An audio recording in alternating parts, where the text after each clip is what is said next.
Yung akala mong maliit lang ang mga building sa Maynila, pero pag nasa 36th floor ka, saka mo yan makikita na ganon pala kataas, tapos dikit-dikit na as in, dikit-dikit.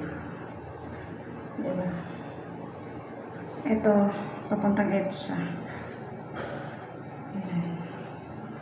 Nakita, may pa-traffic.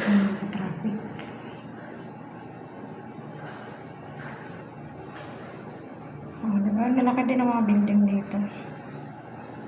Sa baba.